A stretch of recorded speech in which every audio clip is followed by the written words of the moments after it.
Hey, everybody. Happy St. Patrick's Day and welcome to the Strategy Hacker live stream. I'm Shelly Palmer.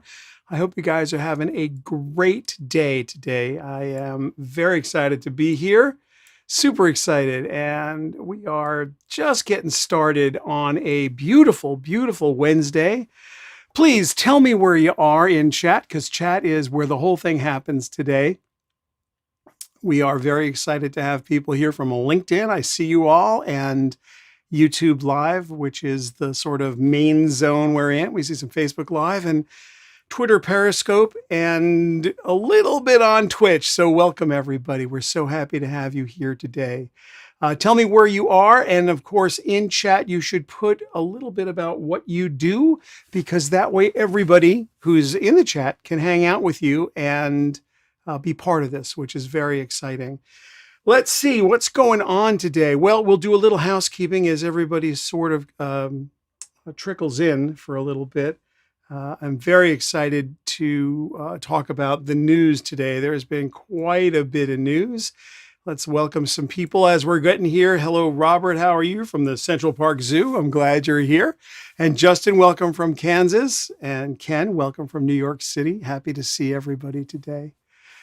It's a very, very, very nice day here in New York, except for the mist and the goo. Other than that, it's absolutely perfect. So let's do a little housekeeping if we can. Let's see. We're all on YouTube Live. I know a lot of you are on LinkedIn as well. And thank you for coming, LinkedIn people. And thank you for coming, Twitch people. And thank you for coming, Facebook people. If you are on Facebook, you can chat with us. Please do. Hey there, Howie Schwartz. Yeah, I know the weather's really iffy here. I was trying to will it to be nicer, Howie.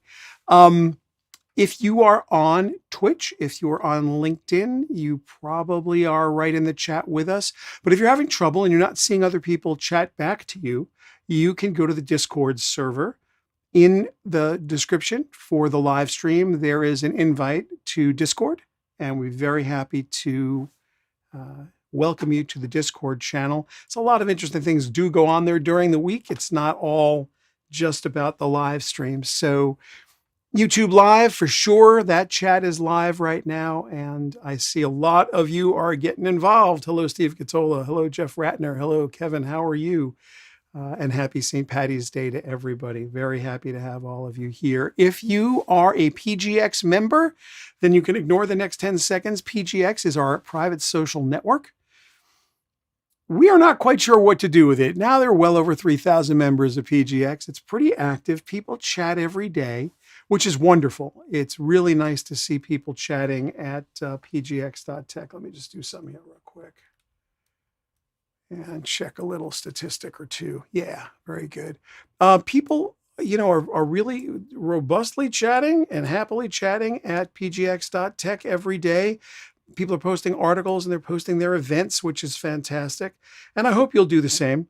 If you are not a PGX member, really interesting folks there. Everybody's got an opinion.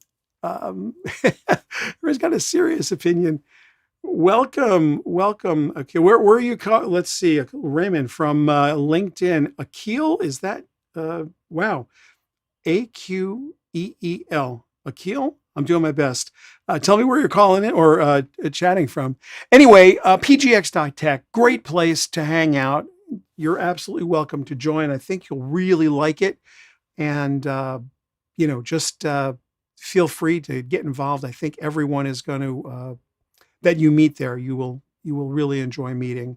And it's kind of a really interesting place with really interesting conversation. So I like to say, it's always open season on ideas. It's never open season on people, but it's still a very robust conversation. You can email me, Shelly@shellypalmer.com. I hope you will. Or, of course, DM me on Twitter @ShellyPalmer. Happy to talk to you in either place. Love to hear your questions. And, of course, today, if you'd be so kind, in chat, please put your questions. It's an Ask Me Anything. These are, as you know, my office hours. So Matthew from London, welcome on a Wednesday evening. And Steve Bradbury from Marina Del Rey, welcome. And Mickey, welcome as well. Welcome as well. Richard Sellers in Saratoga Springs.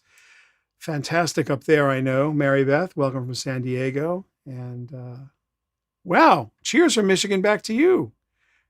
So great to have everyone here today. So yeah, just please send me an email or DM me on Twitter. Happy to chat back with you. We have a daily email list that a lot of you subscribe to. It's our mission this month and next to really grow that list. It is bigger than it should be. We're very lucky to have a really wonderful following. And now, with all of the different places that we have content, the one we're trying to concentrate on the most is the daily email. And the way that I do it, every day I write a rant. It's just my shower thoughts or whatever it is that gets me about any given day. I just write about it every day. And on Saturdays, I do a roundup of all the artificial intelligence and machine learning reading that you might have missed during the week, because I spend a lot of time working in AI and ML with our clients as part of our digital transformation work that we do. And then on Sundays, I try to write a thought leadership piece. That might be a pretentious sounding thing, but I try to take something during the week that I really care about and go a little deeper on it. So during the week, I do the 5, 6 stories that are really interesting, kind of in the order that they matter to me, with some little rant about what the big story of the day is. And then, like I said, on Saturdays, an AIML weekly wrap up. You can subscribe at shellypalmer.com/subscribe. It's free. If you don't like it, it's a one-click unsubscribe. We're pretty good about that, because I don't want anybody, literally don't want anybody on this that doesn't want to be there. So if it's helpful to you, or if you find it valuable, please sign up at shellypalmer.com/subscribe. As all of you know, I thank everybody who's with us today. Every day we do a salon, Monday through Thursdays. Mondays, education tech, 11:05 to 11:30. You'll meet people who are super into education tech, oddly enough. This is a great group of people. We do talk an awful lot about online learning, online teaching, things that go on day to day. Vaccines have been a big conversation recently, how schools are opening, how they're dealing with kids, what technology is available to deal with the kids, et cetera, et cetera, et cetera. So yeah, let's see what else. Okay, moving forward on Tuesdays, leading edge tech. Leading edge tech is everything from 5G to also AI, augmented reality, machine learning, mixed reality of every kind, computers and computing, quantum computing, edge computing, you name it, we're there. And that happens on Tuesdays from 11:05. And you can get credentials to any of these. They're free to attend. You will meet some people. You will bump into old friends. You'll meet new ones. So I like to say you'll learn a little and you'll teach a little, because that's the point of these salons, to bump into people and just have a little serendipity, if you will. On Wednesdays, like this morning, although I didn't make it to this morning's salon, sorry, folks, health and wellness tech, all things about health and medicine, mindfulness, all the things that are going on in the world of health and health tech. Obviously, coronavirus and the pandemic are a big focus and have been, but there's much more to it.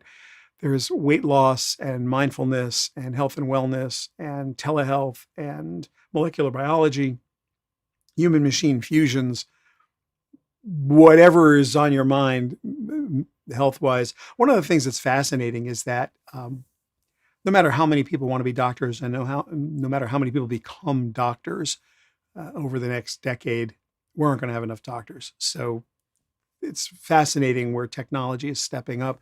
And there are big changes in healthcare. You see Amazon Pharmacy coming online, the big retailers, Walmart, the big health beauty aids, drugstores, chain drugs like Walgreens, Rite Aid, that whole group. They're all doing versions of telehealth. And we're seeing all over the country, United States, we're seeing walk-in clinics now. So the nature of healthcare is changing, and that's all discussed on Wednesdays. And then Thursdays, we go back to our roots, technology, media, and marketing. That's where I started in the business. That's where the consulting firm probably does the most amount of its work in technology, media, and marketing, where those things converge. It really touches every discipline now. It's the biggest group by far. We, in all of these sessions, go into breakout sessions more or less every day. they're small, tight conversations with people I think you're going to want to meet. So please feel free to join us Monday through Thursday for the online networking salons. They start at 11:05. We're done at 11:30. It's we try not to go long, and we're usually pretty good about it. Again, welcome to everybody who is here today in chat. Don Levine, how are you? Welcome. Please tell us where you are in the world and what you are doing and what you do for a living, because the chat is really cool and it always seems to be very active. Greeting Dave from San Francisco. And welcome Andy Marks. Welcome Tim Brooks. Glad you're here from Connecticut. Mashudu, Bob, good, welcome Don Levine, and of course Jim Thomas, Kathy Aronson, David Houle. Glad you guys are all here. Welcome from Southern California, Matt Griffiths. Thank you so much for the kudos on the salon. We like them too. The salons are good fun, and we definitely like them as well. Moving just back to housekeeping for a second before we get onto the news of the day. So there are a bunch of free and paid resources at courses.shellypalmer.com.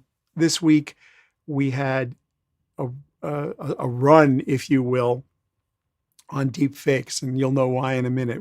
There was a big story about deepfakes this week that we're going to touch on in a second, and there's an ebook there that's free on everything you need to know about deepfakes. But there's plenty of other free stuff there.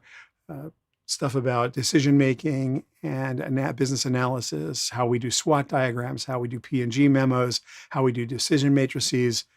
And there's some paid courses there too, but there's plenty of free resources and plenty of free ebooks. So please go there and enjoy the resources. And if you've got suggestions or things that you'd like to learn about, let us know, because we're making new courses and we're building new content every single day.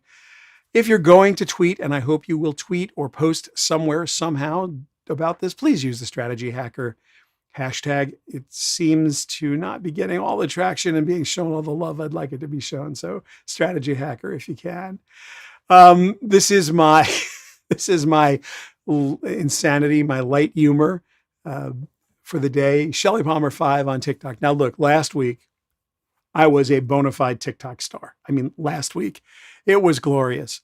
But I've gone from hero to zero. The last 3 posts have been dismal, and today's, I'm sorry to say, when I looked only moments ago, I posted it this morning around, I think, 10 o'clock, 11 o'clock in the morning, and I think I've had 272 views, whereas just the other day it was 50,000 for the morning post.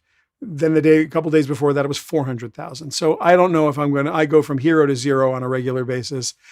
I don't know how we recapture the rapture on TikTok, trying to learn the algorithm. There are days when we have 5,000, 6,000 views. There are days when we have 50,000 views, or days when we have 500,000 views. It's impossible for me to tell. However, that doesn't mean that I'm not going to push the idea that TikTok is awesome. The thing about TikTok you want to do is you want to go there and learn about the AI, because the algorithm there is unlike any I have experienced anywhere else in social media. And there is a profound difference regarding TikTok, and it's worth talking about for a second.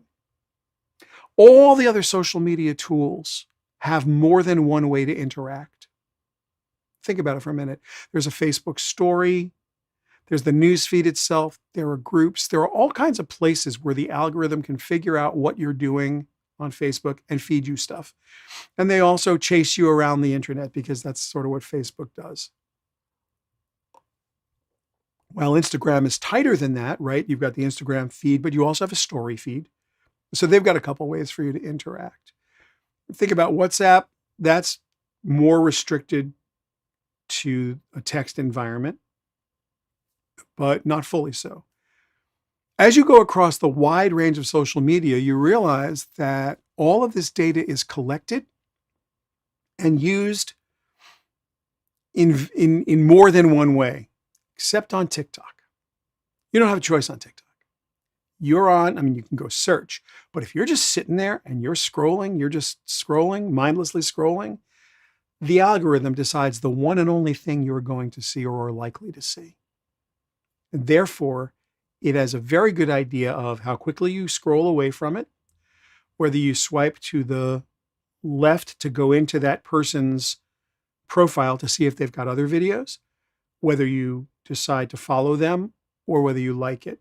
So it kind of knows from the time you spend what your actions are, but it is the sole arbiter of what you see next. Really interesting when you compare it to all other social media tools out there. It's very pure. It's also very, very scary. So they're going to start doing ads for real in a couple of weeks, they announced. I think that's important. I think it's important.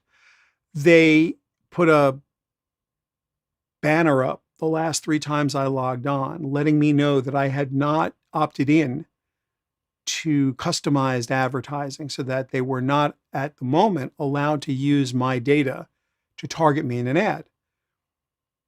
The banner suggested that I would not be as happy with the ads they send me if I didn't opt in to let the data-driven advertising rule my world. So there you have it. I opted into the data-driven advertising and I've started seeing it. Now, I had not seen much advertising previously because as someone who did not agree to be targeted, I was pretty much a wild card.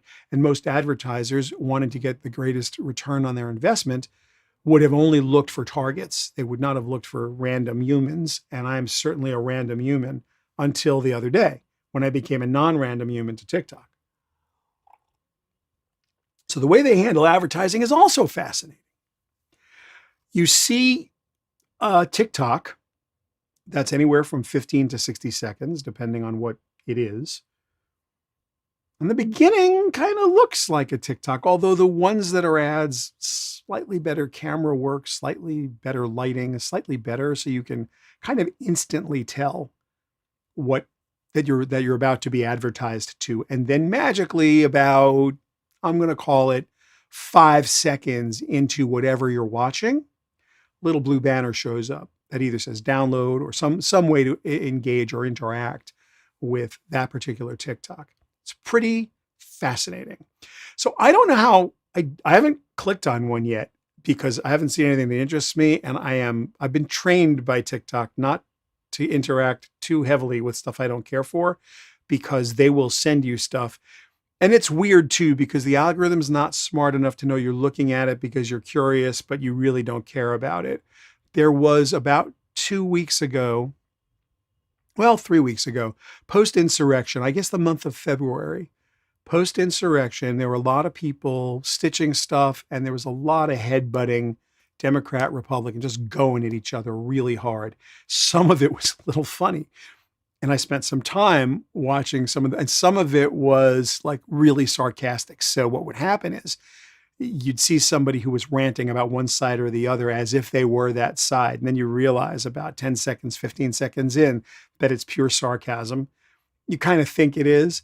And then, of course, the punchline is whatever they're going to do, their punchline is. And it would either be an anti-Trump or a pro-Trump punchline or an anti-Democrat. Whatever it was, it would be the opposite of what you'd expect, or maybe you saw it coming and it would be funny and you'd watch it for a second.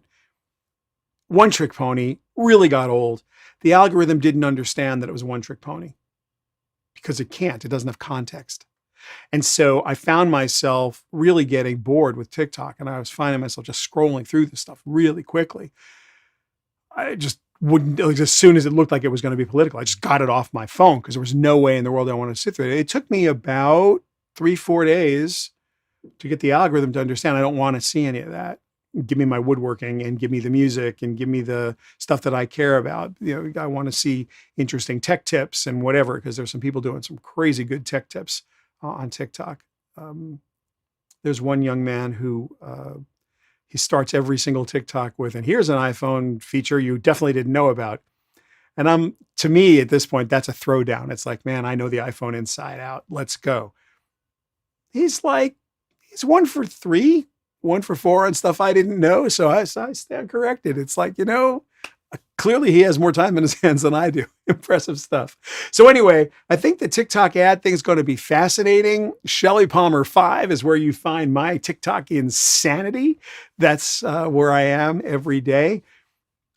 I go from hero to zero on a regular basis. So, I don't have any good science as to why that happens one way or the other. But I hope you will join me on TikTok. And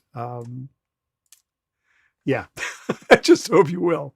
Let's see what else we got here. Oh, yeah. Next week, I think Seth Everett and I are going to start Tech Stream with Shelly Palmer and Seth Everett. I'm not sure why this isn't called Tech Stream with Seth Everett and Shelly Palmer. I'm really not. And I'm not being disingenuous or even boastful or braggadocious about that. Seth's amazing. He's got some fantastic, very, very well subscribed to, well listened to podcasts that are very popular. He's a popular podcast host. And he thinks I'm the star of this thing. I don't think so. I think this is going to be a Seth Everett production starring Seth Everett, but I'm going to do my best to support, and I'm going to try everything I can to be good at it. And I'm very much looking forward to this in every way. So again, YouTube Live and Discord. That's or Discord if you want to get involved in the chat, because that's where all the fun happens. The chat is where all the fun happens. So questions today, folks. Let's get your questions as early as we can. Whatever it is. How do you see the next video on TikTok when the presenter says, watch my next video to continue? So that is a great question. That is a great question, Don Levine. That is just a great, great question. And I'll tell you what, TikTok doesn't like series. It took me a while to figure out exactly what it is the algorithm doesn't like. This is on top of the doesn't like list. It likes unique, self-contained episodes. When TikTok creators do that, follow for my next video or whatever, the way you do it, Don, is you just swipe to the left. You'll be in their profile. If they're using TikTok to make their videos, I don't use TikTok to make my videos. I shoot them on camera 2 here. You guys all know camera 2, right? I shoot on camera 2, and what I do there is I post from the desktop app, single episodes that are between 46 and 59 seconds each. That's my practice. Some people think on TikTok that if you post through the app on your phone, you're better off. There were some people who were writing that if you took a piece of trending music and you buried the volume because the songs are insidious and insipid and go on forever, that you had a better chance of getting a higher engagement level. I've done enough experimentation to know that that is not true. Hello from fabulous Las Vegas, Chris Meyer. Welcome, Jeff Ratner. Wire. Is it possible? Is it impossible? Yeah. We're going to get there. Simon, welcome. We're going to get there. And we're going to talk NFTs again, Eddie Marks. Absolutely. So just back to TikTok for 1 second. So adding music at a low volume or no volume that's trending does not help you in any way that I can figure. But the one thing you can do on the phone app that you can't do from the desktop app that I probably should do, and I'm 50-50 if it's worth the time. And when the hashtags don't seem to matter either. I thought they did. I've been meticulous about them, but I've got some hashtagged videos that have 400,000 views, and I have some non-hashtag videos that have 500,000 views. So it's like, okay. It's luck of the draw on that one. So yeah, we definitely want to use TikTok for one thing and one thing only. From the desktop, you cannot pick your thumbnail, which means that if you go to my profile, it's just a bunch of weird thumbnails from anywhere in the video that TikTok thought was okay. And none of them are okay. They'll look ridiculous and you can't change it.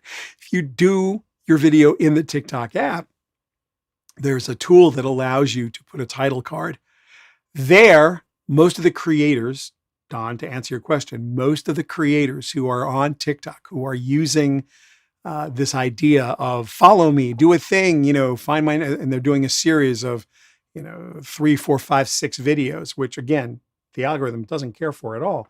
But the way they're delineating them is they're putting a title card on their thumbnail, which you can do inside the phone app. You can't do on the desktop app. So that's how you find it. TikTok, fascinating. I'm really spending a lot of time on TikTok. Again, the algorithm fascinates me. It should fascinate you too. It's a kind of a remarkable algorithm, and it's doing its job for real. Okay, we've seen a bunch of new people from Southern California. Welcome, Matt Griffiths. So thank you for the nice words about the salon. Sean, welcome. Wow, okay, this is amazing. Akash from Paris. Scott Moss, good afternoon. Matt Griffiths, show business can use TikTok. Yeah, for sure. Simon Applebaum, welcome from Tomorrow Will Be Televised. Simon's got an amazing show, Tomorrow Will Be Televised. If you're in the TV business, you should definitely check out Simon's stuff. Tomorrow Will Be Televised is great. Simon, you should put your stuff on Blog Talk Radio in there because it's definitely put your contact info in the show info. I like that show. Simon knows more about TV than he's actually forgotten more about TV than most people are going to know in their lives. So if you're into television, he's your guy for sure. It's my guy, definitely. So yeah, let's see. Please put your name again in chat. Please get involved. I see that there's a lot of you. So thank you. Also ask whatever questions you want and feel free to interact with one another. Yes, Jeff, I'm going to get to the Utah law today for sure. We will talk NFTs, Andy Marks, for sure. Yeah. Let's see what else is here. Absolutely. Okay, well, I can see that there's a lot of great questions here today. So let's start this. Let's start this right here. Let's start right with Utah. So I woke up this morning to some pending legislation. When I say pending, it's passed in Utah. It's waiting for the governor's signature. And the law basically says that the state of Utah, 1 year after this thing is signed,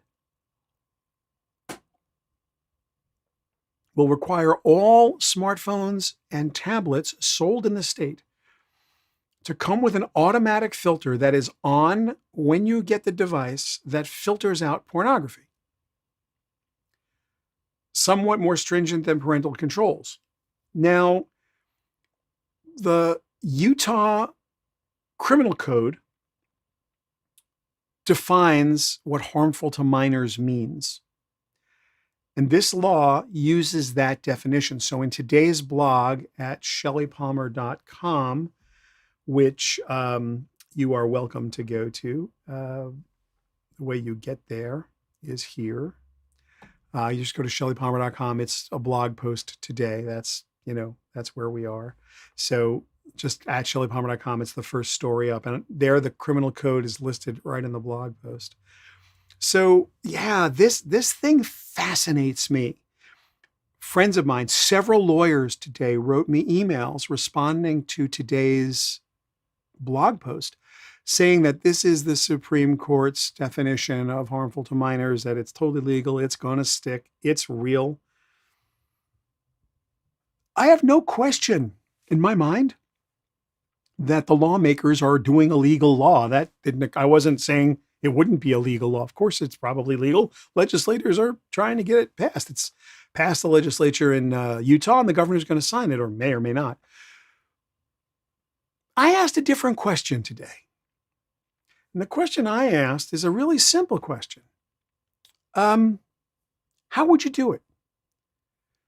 And I'm not being a jerk about it. I'm serious. What is the tool set you would use? How would you go about actually doing it? Like, forget this idea of, okay, it's a law, we have to do it. You've got your favorite engineers in a room and you're writing the engineering spec.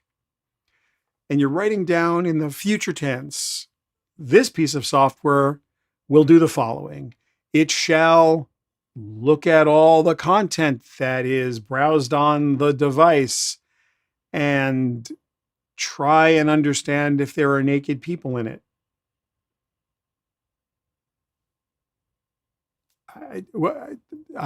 How? just for everyone. There are already laws on the books that adult sites in certain jurisdictions have to identify as such. There are laws on the books that children under 13, children under 18 are restricted from doing or visiting certain sites. These sites identify with metadata that the parental control settings on your device now can see, so that you can protect if there's a legitimate site that has adult content and you've got a child that you want to protect from that content, the metadata and the parental control work together to prevent bad things from happening. That's already there. This is another level. So I'm asking the question, as an engineer, as someone who runs a company that would get asked to bid on this, how would you do it? Lawmakers, what's on your mind? I get what's illegal. I get why it's illegal. I get why you want it to be illegal. I don't want to argue, should parents abdicate their role as parents and look for algorithms to do the parenting? Because I don't know why any parent in the world would allow their child on the internet without being supervised if they're under a certain age.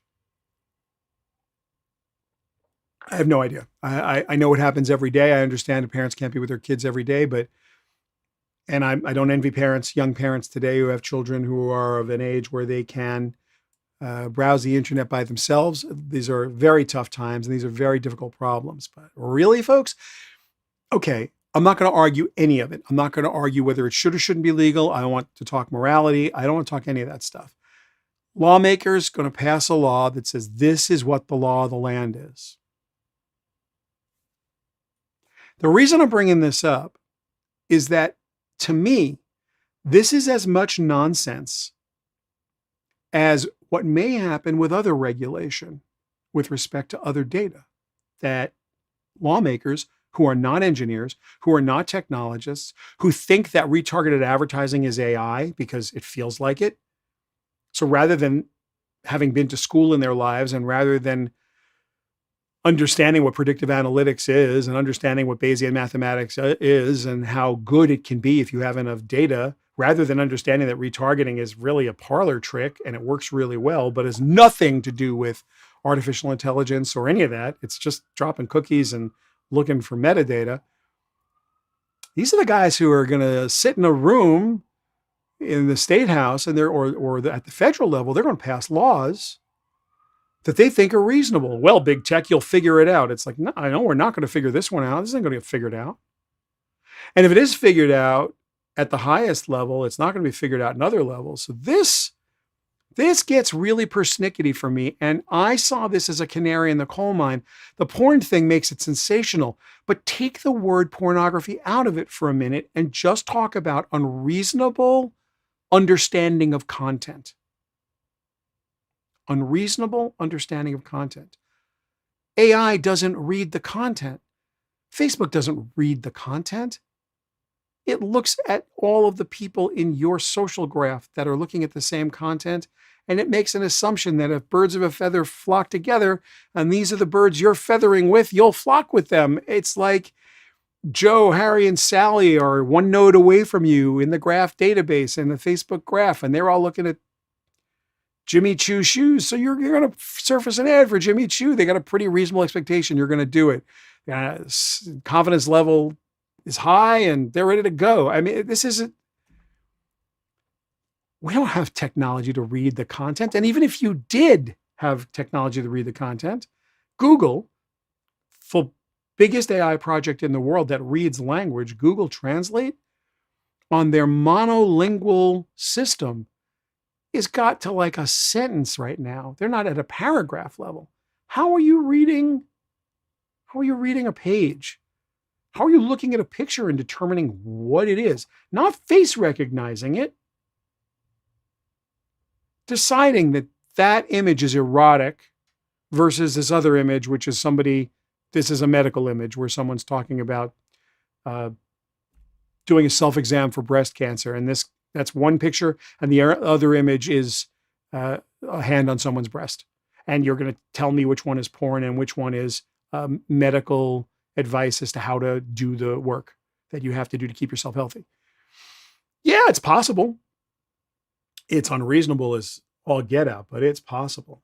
So yeah, I really want to understand this. And that was the story that was what got me on that story today. And I just want to make sure that we all understand that we are in a world where people who don't know what we do, literally don't know what we do, how we do it, how we're likely to do it, what the limits of the science are, and where they're unlimited. And that's the part that gets me the most. Because while they sit there and make these outlandish, I don't even know what to call them, guesses at what should be able to happen, what is happening eludes them in the extreme. In case you guys hadn't figured it out, the reason that I'm obsessed with TikTok is I'm off social media forever. And I mean that in a way that I'm speaking as a father and a grandfather now, not as a person of, whose business is tech and marketing. More harm has been caused by social media than good. No matter what good social media thinks it's doing, it's done worse for us as a culture, as a society, as human beings. And the more data that we steal from each other, that the data elite steal from us, literally steal, the worse off we're all going to be. And it's just that simple. And I don't think I'm going to come around on that anytime soon. But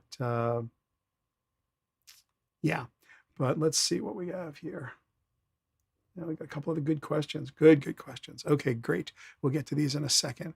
By the way, thank you, everybody. The chat is robust here, so keep chatting. That's great. Don't forget to tell everybody what you do, because if you tell people what you do, they can interact with you directly. I could tell people what you do, but you'd be better off doing it yourself. And of course, let me know where you are, because that's the coolest part of this. There's so many people here today, and I'd love to know where everybody is. We have such a nice international crowd generally, and LinkedIn people, you're a little underrepresented in chat, and I'm wondering why. So come on, LinkedIn people. And if you're having trouble with the LinkedIn chat, if it's not getting to me, then you can go to the Discord server, and we'll happily see you there, and it'll get here. Yes, Aldo, they do think it's all magic. Moving on to our next story. Well, not this story. Let's go to this story here. This made me laugh yesterday. I don't know if any of you saw it. It's also at shellypalmer.com in the blog. This made me really laugh. This guy, zoomescaper.com. So I don't know how many of you use virtual audio cables or know what they are. But what he's done is he built a web app. So if you go to his website, zoomescaper.com, and you don't have to download anything. You can just use it off the web. If you want to bring it into your Zoom, there's sound effects. There's a sound effect of a baby crying. There's a sound effect of a man weeping, dogs barking, construction. There's a really bad echo effect. It's all the things that make any Zoom meeting an epic failure.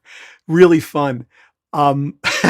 Really fun. But so you need to hook up, the way to use it is you have to hook up a virtual audio cable. They're free. VB Cable is my favorite version. He has their website there. Oddly enough, if you're using a tool like I'm using here, vMix, or if you use OBS Studio or Streamlabs OBS or CamTwist, or if you're using any, whether you're on a Mac or a PC, if you're using any kind of streaming software, virtual audio cables are a really good thing to know, to have, and to understand. Macs don't do it at all. And Windows have very limited capacity to move audio internally the way you need to do what we're doing here today. I've got a whole bunch of virtual audio cables in place right this moment. So once you put your virtual audio cable, and a virtual audio cable, don't get scared, is exactly like a regular audio cable. There's an input and an output of your audio drivers, and there's an input and an output to Zoom. You're going to use the virtual cable to just inject this sound effect between your microphone and Zoom. It's taken me longer to explain than it'll take you to do. I don't know if you want to do it, but the tech itself should not scare you. It's not in any way scary tech. It just isn't.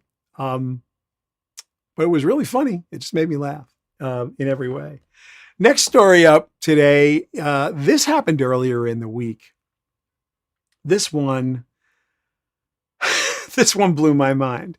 Now, if you remember last week, we were talking about deepfakes, and we were talking about the Tom Cruise deepfakes and how the creator of those was trying to convince the world that no time will anyone have to worry about deepfakes. No one's going to have to worry about it. It's going to take years for anyone's going to care, and it's so hard to do, and it's impossible. And if you can't get it done, and he had to work so hard, and look at all these tools he used.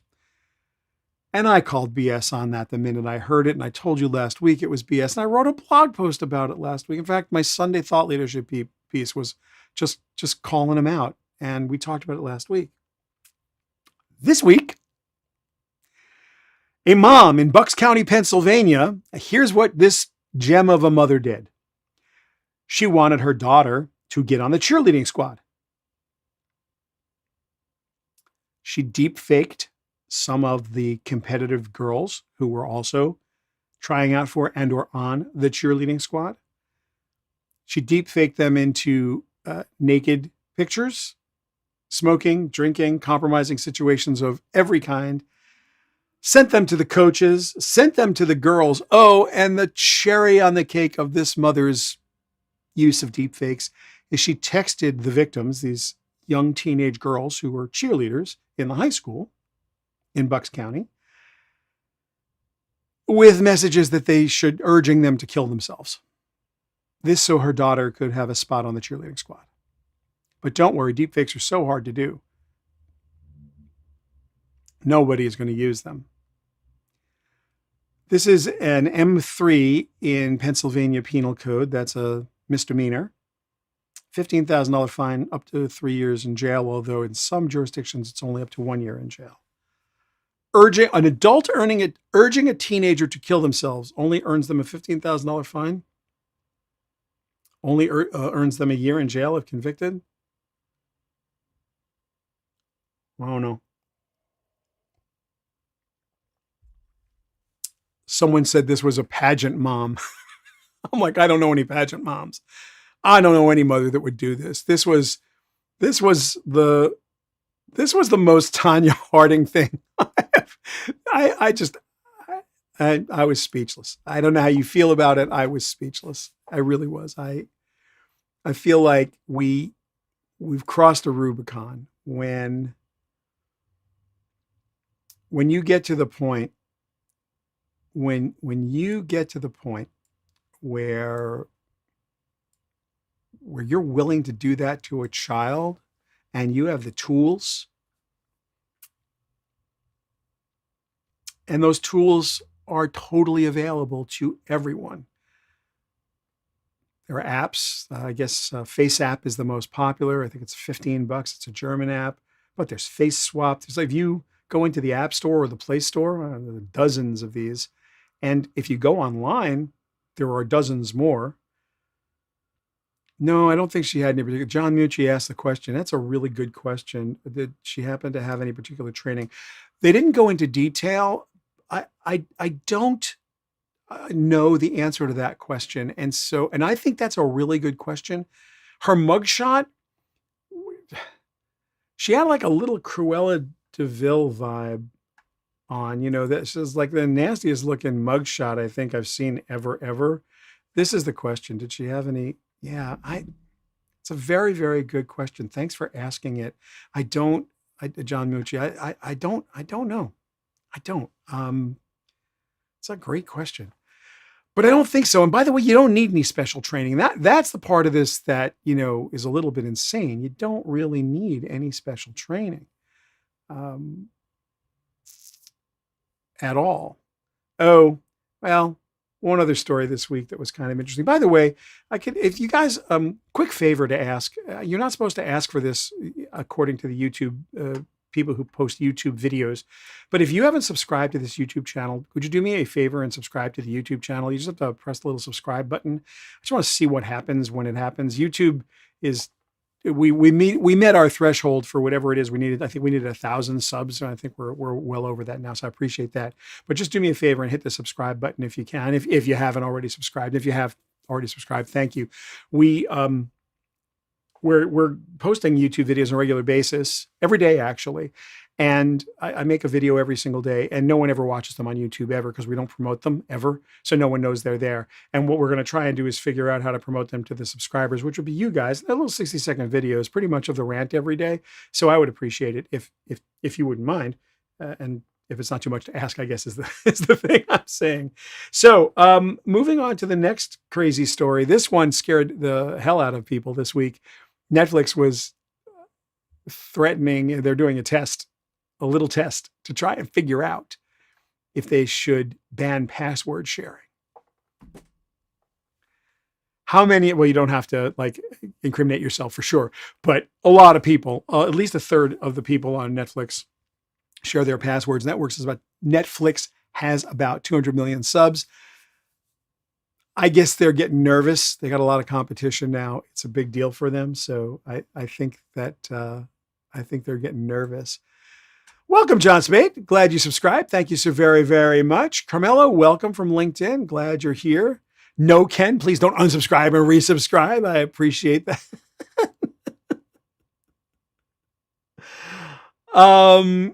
So we got a request to talk NFTs a little bit.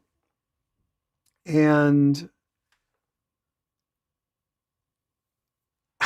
the most expensive piece of art in the young history of NFTs sold this week for $59 million at Christie's.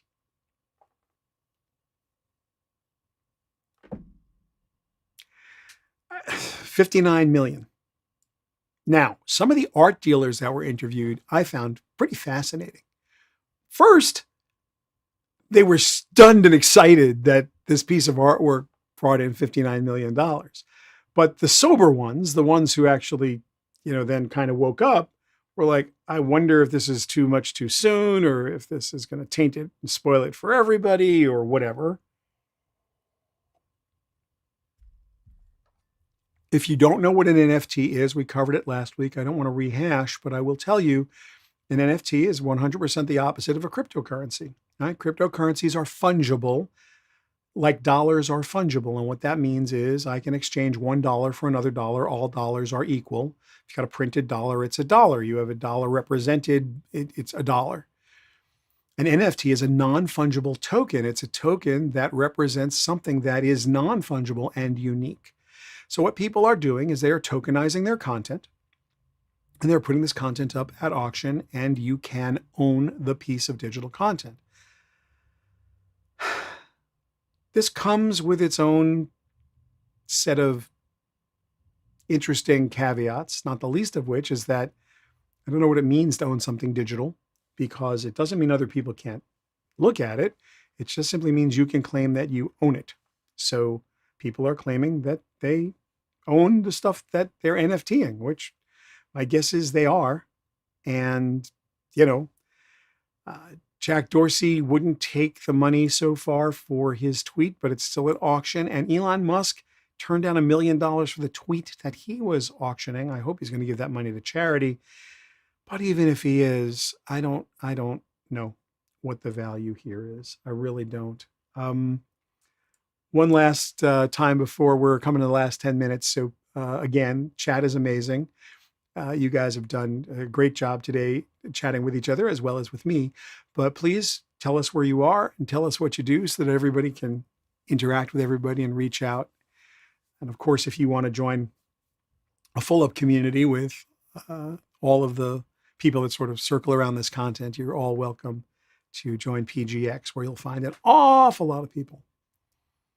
Did I not say 69 million? Did I say 69.5 million?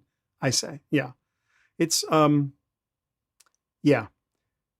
With an NFT piece of art, my understanding is that you own the digital rights to something, but you don't own the actual item, like a piece of art. Why would you want it? You own the digital rights. You technically own your copy of it. The NFT is supposed to delineate, demark, denote, decry, authenticate the fact that this is the one and only true copy and all others are just digital copies. Talk amongst yourselves. To me, it's like putting something in a store window and it's like putting something in a store window and everybody can see it, but you say you own it. It's behind the glass. So yes, Jeff Ratner, the question is, if with rights to ownership, are you able to do something with it? And there are a couple of things you can do with an NFT. One, you can sell it. And so it becomes it's an intangible asset in one way, but it becomes a real asset in another. All IP technically is an intangible asset from an accounting and a tax perspective. But here you have something that you can sell. Unlike a piece of artwork that might sell at auction at Christie's that was a physical piece of real world artwork, here the artist can retain a certain amount of ownership and profit from or participate in the future sales. So that is kind of interesting. I like that. I do. The idea that someone could get a royalty on something that they wouldn't ordinarily be able to get a royalty on.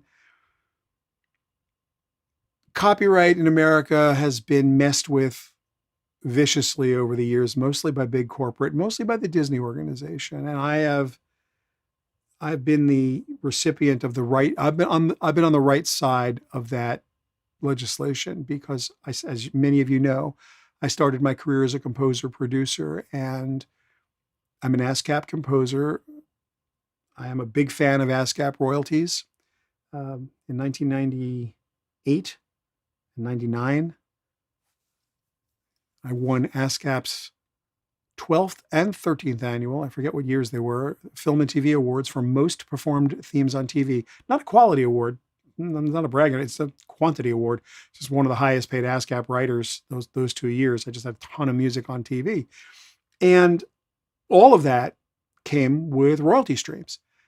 Now, Disney, when Mickey Mouse and some of their characters was going to go off copyright, Life of the Composer plus 56 years, they went in there and had the law changed. I benefited from that mightily, and so did everybody else. Now, the question is, and I don't know the answer to this, it should be litigated and it should be, or I should at least debated, maybe legislated, but I think people need to make some determinations. When does something enter the public domain, especially in a world where we can copy anything and we can mash up and we can build upon, when the copyright law was originally written, you wrote a piece of music, and there's an old adage that says, artists create, prose steal, and genius steals from themselves. While there are an infinite number of ways to put every note together, there's 12 notes, but the pitch and meter and rhythm can be put together in an literally infinite number of ways in just Western music alone.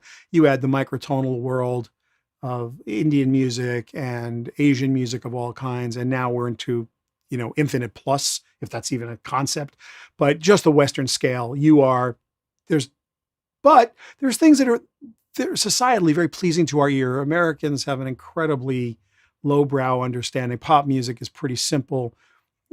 I don't want to be pejorative. When they say 3-chord rock and roll, they really mean 3 chords. And the same 1-6-2-5, 3-6-2-5 progression, you turn on the radio, you're hearing it today, and you'll hear it in dance music and country music. Like, whether it's 1-4-5 or 3-6-2-5 or 1-1-6, I mean, these progressions are so common. And you put something on, so you put a melody on top of it. How long should that be copyright protected for? Is it the life of the composer plus 75 years, plus another lifetime, plus 200 years? Should my descendants and my posterity profit from my work? Should I be picking up royalties from my 97th great-grandfather? The difference is that when I got in the business, the way that you could copy a piece of music was to literally copy it, and then you'd have to play it. So you were copying your teacher, you were copying the composers, you were copying. And you could get away with a lot. I made a lot of money knocking stuff off. People would give me a guide track and make it sound like Randy Newman. Don't get us sued. I'm great at that. Today, The tools exist for young composers, young musicians, young DJs to mash stuff up using the actual samples and just do these incredible mashups where they're taking physical pieces of other people's music and mashing them together. And this is where tokens make sense to me, because there you can tokenize the music. The originator of that sample gets a piece of whatever the new revenue stream is, and they are a contributor to that work. That work is derivative of theirs, and they should be entitled to it. Now, should it be forever? I don't know, but that's to be debated. But this technology allows that to happen. I think that's really fair to the kids today who are using new tools. To do it with a symphony orchestra, to do it with a jazz band, to do it with a rock band, to do it with an ensemble, that's one thing. But to do it now, where you absolutely are forced to take a sample from Prince and a sample from a Michael Jackson song and some sample from Dr. Dre and some other sample from Beyonce, and you're taking some other sample from some unknown rapper who's amazing, and some kid did a float, and then like all of that's just taking the physical files. And those files can be tokenized and should be tokenized. And so for me, that's where this thing gets great. That's where this gets interesting. What you do with it later, should it happen? Should a Procreate drawing qualify for that? Yeah, why wouldn't it? If an artist takes the time and the energy to do it, then we should take the time and energy to understand what that is. It's fascinating to me. And the NFT's tool set is going to allow for that. I think we're going to have a crazy story arc that gets us from here to there, because people are going to spend millions of dollars for tweets and text files and I don't know, every manner of whatnot. I have a crazy idea for a set of NFTs that I think I'm going to put out in the next couple of weeks. And I'll let you know. So I will just let you know if it works and if it makes any sense. But I am very, very high and very bullish on this idea of tokenizing digital content for composers and producers and digital artists of every kind, and making sure that they are covered for their efforts. Because when you stop paying artists, when you stop showing artists love, when you stop making it profitable to be someone who creates, that's when people will stop being able to make a living creating. And it's not a world I want to live in. I want to live in a world where kids can go to art school, where kids who can't go to art school can make art, where people can express themselves and they can be paid for that expression. And if they see the world or feel the world in a way that I don't feel it, or if they have a way to make me feel that I wouldn't have felt if I didn't get what they were trying to give me, they should get paid. And it's selfish for me to say that, because I should get paid. Like I'm a composer too, and I have been very lucky. I grew up in a time where ASCAP completely covered the work I was doing till it didn't. When companies started buying stuff out, and we can talk long and hard about how really unfortunate that was, when the biggest corporations in the world decided they weren't going to pay royalties to musicians, they weren't going to pay royalties to composers or producers, they were going to opt out of contracts and go to buy sync licenses directly. Those are dark days. And October of 1995 may have been the darkest day for people who did what I did back in the day. But it got bad in 98, and then right around the turn of the century, it got pretty bad again. And this is the first little light I have seen. So, let's hear it for NFTs. I'm kind of a big fan, and hoping that, we can get there. Just before we go, I want to just say to everybody, look, of course, thank you. pgx.tech is where you can, find us. If you want to hit me at Shelly Palmer or Shelly at shellypalmer.com or at Shelly Palmer. Absolutely. We are here on YouTube live on every Wednesday from 3 to 4. Please bring your questions. And I see the chat today was so robust, and really thank you. You guys are just amazing with each other, and you've been great to me, and I really appreciate that. This is my funnest hour in the week, because I get to talk about the things that are interesting to me, but also that are interesting to you. And it's a good way to hold office hours. And I just really love this part. So I want to thank all of you for joining today. If you can use the Strategy Hacker hashtag at all, that'd be great. If you guys would please tweet, we'd love you to tweet about this, about anything. If you subscribe to the email, the daily email, that would be awesome too, because I really, really, really want you to subscribe and tweet about what you're seeing, or post on LinkedIn or post on Facebook.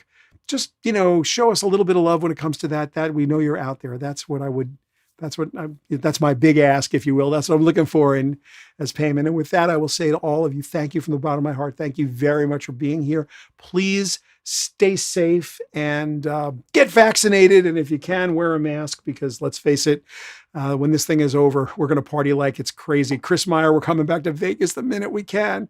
God bless everyone. Take care.